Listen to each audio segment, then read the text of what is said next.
dhalmalaantu waxay noqon kartaa murugo. Dad badanna waxay la kulmaan cadaadis, niyad jab, quus ama dareen rajo la'aan ah. Tani waa sheekada bukaankan oo muddo ka cabanaya dhalmalaan. 4 sano oo xiriira, waxba ma uusan dhalin, taasoo dhaxal siisay in wax badan oo nolosha farxadeeda uu ka niyad jabo. Ma uusan aaminsaneyn in xaaladiisa wax looga qaban karo dalka gudihiisa. Riyadiisu waxay ahayd inuu mar uun waalid noqdo, laakiin maanta riyadiisii waa u rumowday. Wuxuuna filayaa inuu dhawaan aabba noqdo. Ka sokow qadarka Eebbe, natiijadu waxay ka dhalatay dadaal wada jir ah.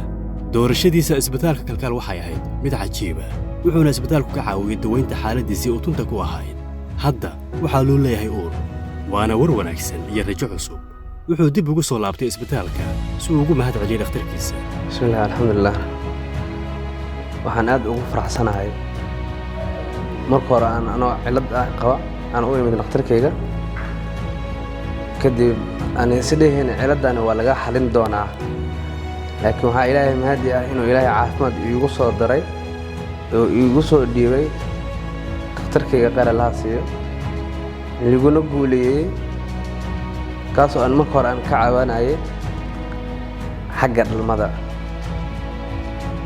wallahi isma aanan dheheenin muqdisho wax lagaga qabanaya ومع ذلك اسبتال ku yaal muqdisho ayaa wax lagaga qabanaya laakiin alxamdulillah waxaan ogaaday in maxal raada alle cid walba oo kugu soo dhiibi doono ama kugu dhiibi karo xagga caafimaadka alxamdulillah muddo 4 sano ayaa waxaan ka caawinayay dhalmada alxamdulillah waan helay gacanta dhakhtarka ayaa ilaahay igu soo daray alxamdulillah uraya liileeyahay waxaan u hambaliyanayaa dhakhtarkayga gaarka ah Dr. Maxamed Maan shukran jaziilan